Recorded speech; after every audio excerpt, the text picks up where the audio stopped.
د دجال لارویان لسمه برخه. سیسپیکو هغه کرخه چې امت یې سره جلا کړ.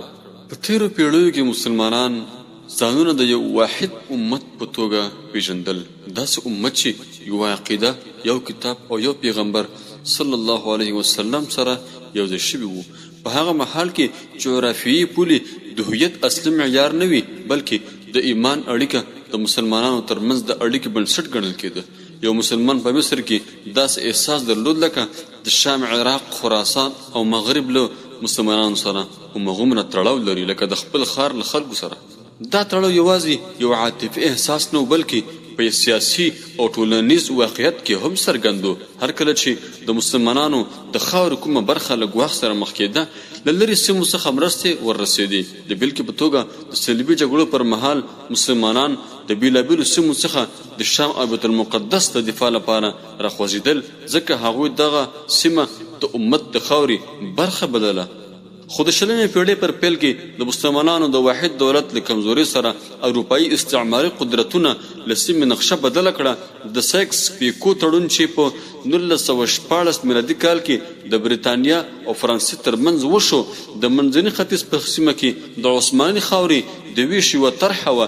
د دې طرحې له مخې په نقشې یوې نوې کرښې وکښل شوې او د اسلامي نړۍ ډېرې سیمې د بهرنیو قدرتونو د نفوذ ساحو ته واوښتې. دا کرښې په ظاهره کې اداري پولې وې، خو په عمل کې د امت خاورې په جلا جلا واحدونو بدل کړي. د وخت په تیرېدو سره دغه پولې په جلا جلا هویتونو واوښتي او هره سیمه ملي ګټو په نوم تعریفي شوه، ان که دا ګټې د نورو مسلمانانو له مصالحو سره په ټکر کې هم وي.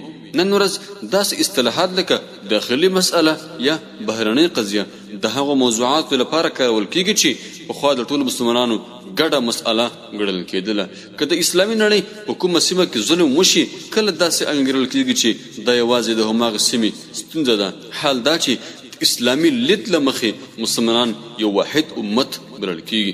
په داسې حال کې چې قرآن کریم فرمایي اعوذ بالله من الشیطان الرجیم انما المؤمنون اخوة، بشک مؤمنان د یو بل ورونه دي، او ورونه په یو کور کې اوسېږي، نه په بېلابېل کورونو کې، په یو نظام کې راغونډ وي، نه په بېلابېل نظامونو کې. او همدارنګه بل څه کې فرمایي اعوذ بالله من الشیطان الرجیم وان هذه امتکم امة واحده وانا ربکم فاعبدون.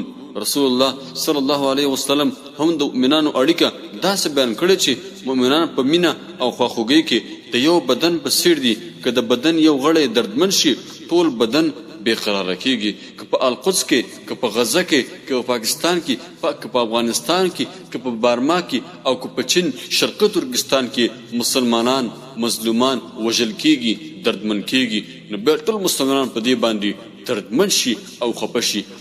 که دردمن نشي، نو دغه شخص دی په خپل ایمان ویریږي، تر هغه چې د بل مسلمان خفګان خپل خفګان وګړي او د بل مسلمان زخم باندې په خپل ودردېږي. نو په هغه وخت کې به دغه مسلمان د صحیح ایمان خاوند شي.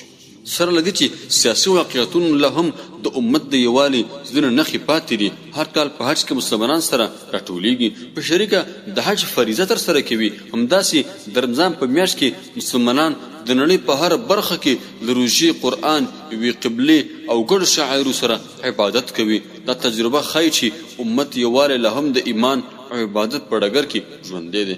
اصلي پوښتنه دا ده چې که عبادت کولی شي مسلمانان سره متحد کړي، نو ولې د یو بل پر وړاندې د مسؤلیت احساس داسې نشي کولی؟ د امت مفهوم بیا کتنه د موجوده واقعاتونو له پامه غورځول نه دي، بلکې د دې حقیقت یادونه ده چې مسلمانان د ژبو او سیمو له توپیرونو سره په یوه عقیده او ګډ برخلیک کې شریک دي.